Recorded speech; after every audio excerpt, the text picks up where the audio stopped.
Iyov. Okay, so let's. You can take out the handout I gave you last time on Wednesday. It must have been. No, Thursday. It must have been on Thursday. This is 312. More Nebuchim 312. 312, yeah. Yeah. I think, is it one page or 2 pages? It's Two, yeah, or 2 sheets, yeah. or, So summary of what we did. Last time was the day we watched all the videos. Okay. yeah. We're gonna watch more videos. Yay! Okay, but we just need to read a little bit more before we do that. So quick summary is, so some people believe that there's more Ra in the Tov than Tov in the world. That's Al Razi. And how did he prove it? How did he attempt to prove it? By what he knows, what he's seen. Oh, Yeah, by asking people like all their hardships in life. Yeah, counting them all up, right? He's doing a survey, right? And then what did the Ram say was the mistake that he was making? Everyone thinks that their hardships and pains are the world. Like, Yes, are the world, right? Is that they're judging, the mistake is judging the whole universe by the standard of themselves, right? And what happens to them. And what's wrong about that? I mean, obviously it's wrong, but like, what's the mistake? You're a little speck. You're a little speck. Yeah, exactly. You're a little speck, exactly, right? And they say if anything goes contrary to their desires, then they condemn the universe as bad. And then the Rambam says, if, however, read this last time, if, however, he would take into consideration the whole universe, form an idea of it, and comprehend what a small portion he is of the universe, he will find the truth. For it is clear that persons who have fallen into this widespread error as regards the multitude of Ra'os in the world do not find Ra'os among the angels, the stars, and the galaxies. That's why we went to the videos. The elements, that's why we went to the scaling in the universe, like down to the elemental level, and that which is formed of them, namely minerals and plants, or in the various species of living beings, but only in some individual instances of mankind. All right, so that was the second point. These people do not consider the lack of Ra in the universe as a whole, or even among the plants, animals, and everything else in there. Okay, I think that's as far as we got last time. Onward. They wonder that a person who became diseased in consequence of bad food should be afflicted with so great an illness and suffer such a misfortune, or that he who indulges in so much sensuality as to weaken his sight should be struck with blindness and the like. So what point is he making here? He's still talking about these people who think that the universe is bad. Origin of the Ra, maybe? Yeah, what is the origin of the Ra in these examples? People cause it to themselves. Okay, right? It's like, did you see the video of the one of the people who participated in the raiding of the Capitol? The video of the guy being on the airplane, with the airplane being told that he can't board the airplane, and he's crying. Well, guess what, sir? If you try to raid the Capitol, they're going to put you on a no-fly list, and he's like blaming them, so it's and the same thing, like if you overeat and then you get a stomachache, it's your fault. It's not the universe's fault, and then here also, I think this is a reference to the STD syphilis. I think syphilis results in blindness or deafness. Really? Yeah. Or back then it did. I don't know about now. Probably after a little while, if it's not treated. Yeah. Which back then they didn't have the way to treat it. Yeah. So, but they thought it's in you for a while. Back then they did not know that there were sexually transmitted diseases. They thought that it was a result of having many sexual partners, which factually speaking, like it's probably gonna increase your odds. So this person who like sleeps around a lot, like JFK, right? I forgot to look up that statistic. I looked it up. Oh, you did? What did it just said that he had like an affair with it didn't say a specific Didn't say number, yeah. And The it said girl who Marilyn was Monroe, 19. which I was like, okay.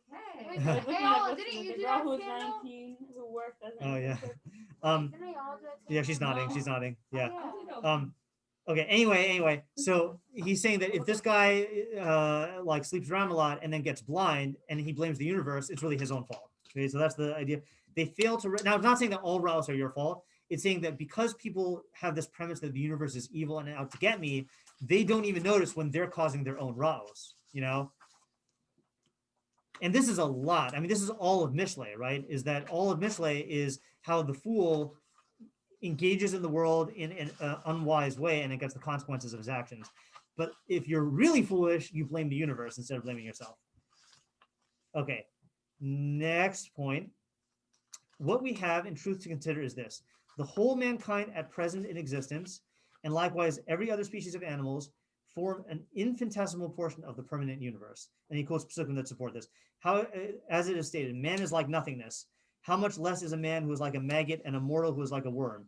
Surely he finds fault with those who dwell in houses of clay. Behold, all the nations are as a drop in a bucket. There are many other passages in the books of the prophets expressing the same idea. Now, when he says the whole mankind at present in existence, that's alluding to the fact that not only are we small in the universe, But what is he emphasizing by at present? The more people, like more people that exist, there will be more people than that even. Yeah, meaning the people who come after us Yeah. and the people who came before us. Is that in time we're also infinitesimal. Okay. It is of great advantage that man should know his station and not erroneously imagine that the whole universe exists for him. We hold that the universe exists because the Creator wills it so, that mankind is low in rank as compared with the uppermost portion of the universe, namely with the planets and the stars. But as regards the angels, there cannot be any real comparison between man and angels, although man is the highest of all beings on earth, that is, of all beings formed of the four elements. So what's his point here? Well, there's nothing compared to all the living things that are. In Exactly. We're nothing compared to all these things, and you have to know your place in the universe. So man has to remember his small place in the universe and not imagine that the universe was created for him. Okay. So I mean, it's all related to that main fundamental point. Okay. Now, two more videos. Okay. One I might have already shown you. I think it's the first one, the zooming out video. Some of you have seen it maybe in Davening group or whatever. And then the other one, but it's good to review every couple of years. So let me stop. Let me pause the read this, right? So man must remember his small place in the universe and not imagine that the universe exists for him. Okay. All right. So man's existence is nevertheless a wonderfully beneficial situation for him, and his distinction and perfection is a divine gift. Okay, now this is going to sound really bad. Okay, but he's going to explain it. The numerous rows to which individual persons are exposed are due to the defects existing in the persons themselves. Now, if you stop there, what does it sound like he's saying? People are their own cause. People are the own cause of bad. Okay, but that's not what he means. Was it? Because then it sounds like he's just blaming all bad things on you, But he's not saying that. He's saying we complain and seek relief from our own faults. We suffer from the rows which we, by our own free will, inflict on ourselves and ascribe them to God, who is far from being concerned with them. As it is stated, corruption is not his blemish is his children's, a perverse and crooked generation. This is explained by Shlomo Melech, who says, a man's foolishness corrupts his way, but his heart rages against Hashem. I will explain this theory in the following manner. So hold on a second. So all right, I'll mention this now. It might come up later on. There's a great on this pasuk here. A man's foolishness corrupts his way, but his heart rages against Hashem. I don't think we learned that in our Mishlei, did we? Okay, so there's a great example of this that the Rambam gives. Okay, as he says, let's say you want a yacht. Okay, I might have told you this, but let's say you want a yacht.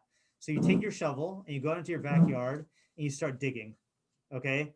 And you spend all day digging, and then the next day you go out and you dig some more, and the next day you go out and dig some more, and you don't find a yacht. So then you get mad and you blame God. So what would Shlomo Melech say to you? Your own fault. You're not looking in the right place. You're not looking in the right place. First of all, you don't get yachts by looking for them, right? By digging, you have to like earn money and buy it. And if you complain about not getting a yacht, the thing is you didn't look in the right way. And not only that, if you complain about the fact that now your yard is all dug up, that's your fault, So many things in life are like that thing where people try to get a certain good, but they go about it in the wrong way, in a foolish way, and then they harm themselves or they harm their property, and then they blame God for it, So that's like a big cause of all this stuff. All right. So that's man fails to recognize the good of his circumstances, and he blames Hashem for all of his wrongs. Okay, but now we get into the most important part. Ram is now going to classify the types of Ra in the universe. Okay, and this is the key part of the parak. The Ra's that befall man are of three kinds. Okay, so as I read this, try to understand, but then also come up with examples in your mind. I'm going to ask you for examples when we read it. The first kind of Ra is that which is caused to man by the circumstance that he is subject to coming to be and passing away, or that he possesses a body. It is on account of the body that some persons happen to have great deformities or paralysis of some of the organs. This Ra may be part of the natural constitution of these persons, or may have developed subsequently in consequence of changes in the elements, for example, through bad air or thunderstorms or landslides. We have already shown that in accordance with the divine wisdom, Genesis can only take place through destruction. What does Genesis literally mean? Creation. Creation can only take place through destruction, and without the destruction of individual members of the species themselves, without the destruction of the individual members of the species themselves will not exist permanently. Thus, the true kindness and beneficence and goodness of God is clear. So what, in your own words, what is he saying that this category of Ra is? Can we see the other ones first before we decide? I feel like It'll be easier to see that, but there's a lot, the categories are very long. So what does it sound like he's saying?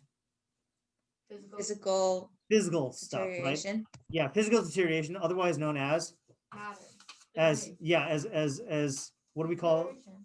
Oh, Illness? go back to the. Natural. in Iyov terms? Oh, Maybe someone said it, and I didn't hear it. wow. What do we call the tendency of things to deteriorate? Oh, Matter deviate. Oh, wrong. What do you mean? Privation. yeah. I'll give you a hint. It's a main Fall character in from Iyov. water? Yes, Ooh. otherwise known as Satan. the Satan. Thank you. Did you guys forget about the Satan already? Right. So okay, the Satan is entropy and the fact that all matter is subject to deterioration. Okay, so Oh, shoot. this is my summary here. Everything okay? Yeah. Okay. I just drove around. Oh. The first kind of Ra is Ra that happens because of the nature of physical matter, which is subject to destruction, defect, entropy, etc. Okay, so that's just so okay. And what would you say?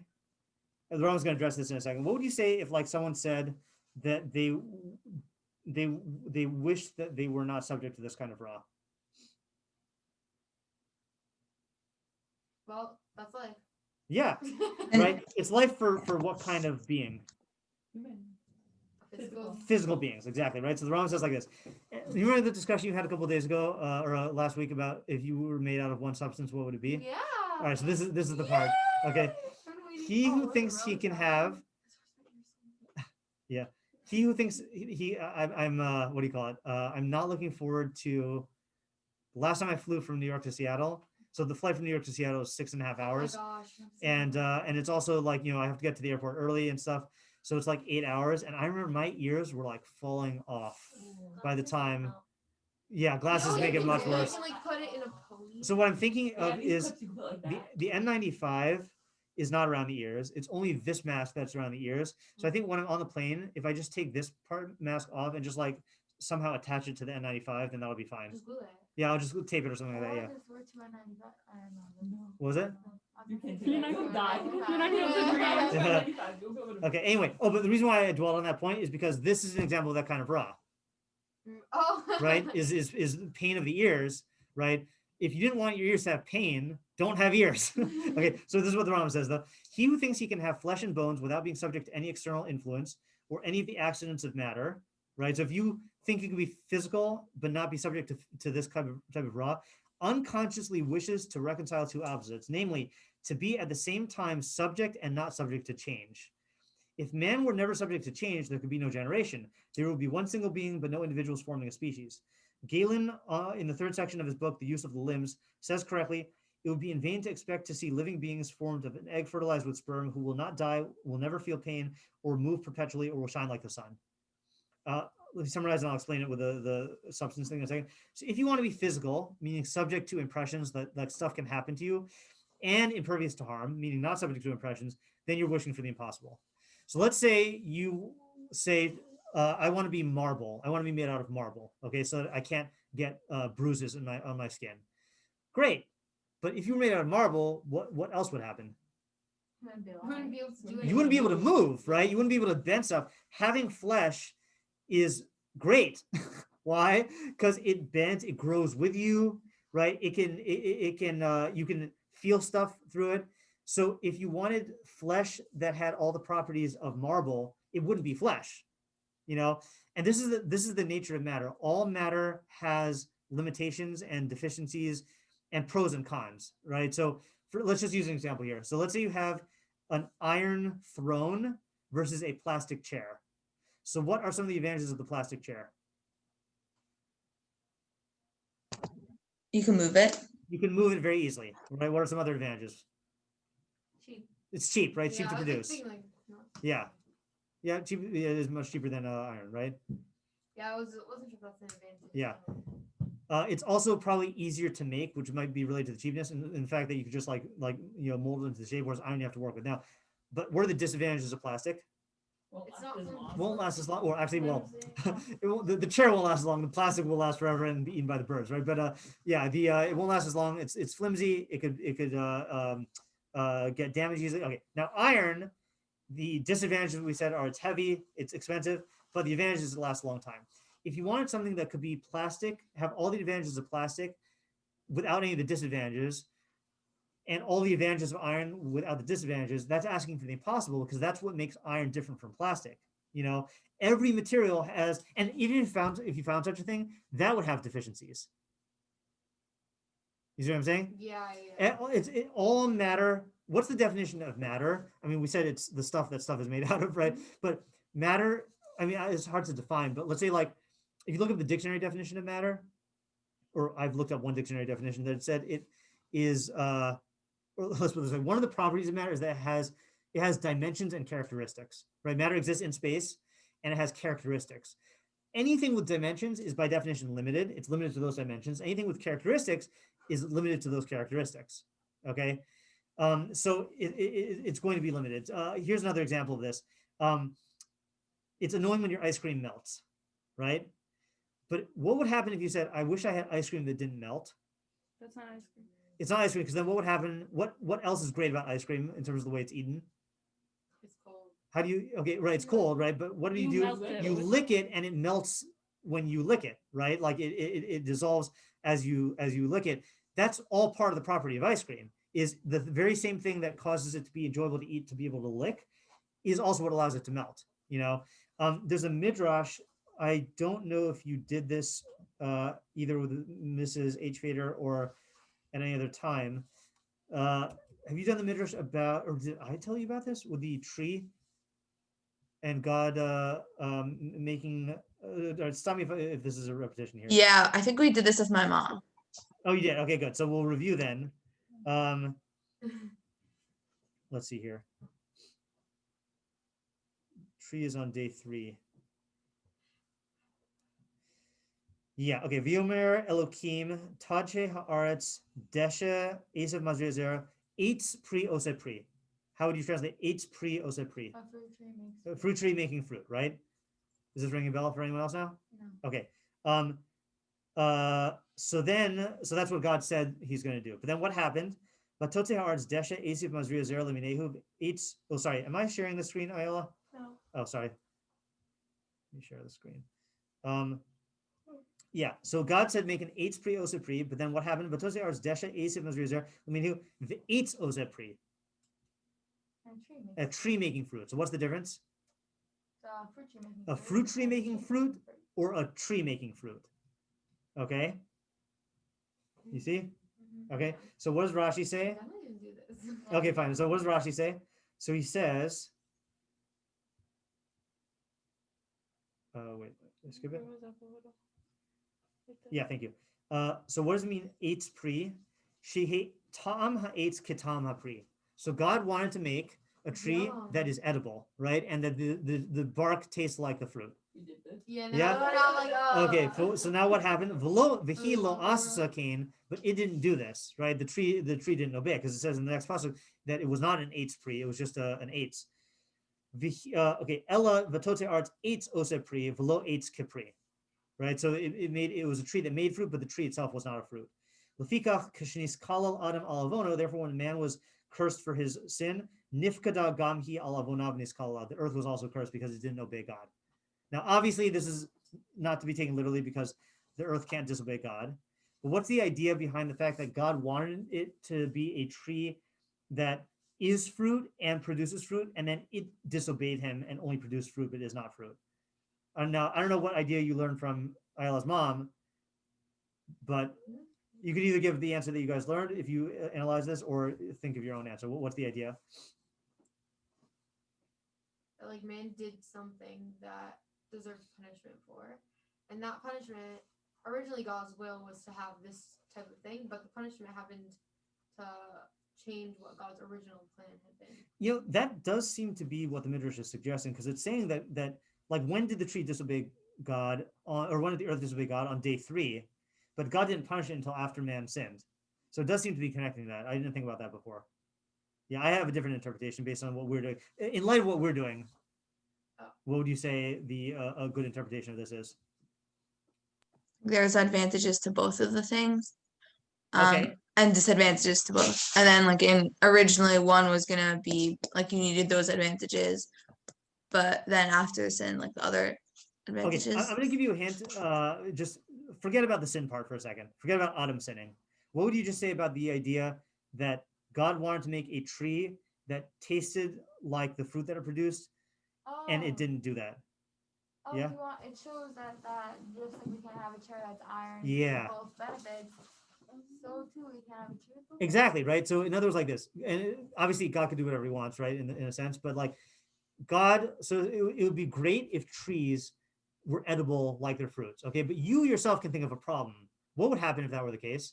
And then there would be no trees because we eat it all. Yeah, is that all the creatures who could eat the tree would just eat it, and then it wouldn't work, right? Paper. So yeah, exactly, right? So it would be nice in terms of a food source if the tree were edible, but it would also not be nice, and it wouldn't work out. Or maybe you could say, maybe you could say more like what Emily said before, is that the limitations of matter mean that as nice as it would be to have trees you could eat, trees can't actually do that.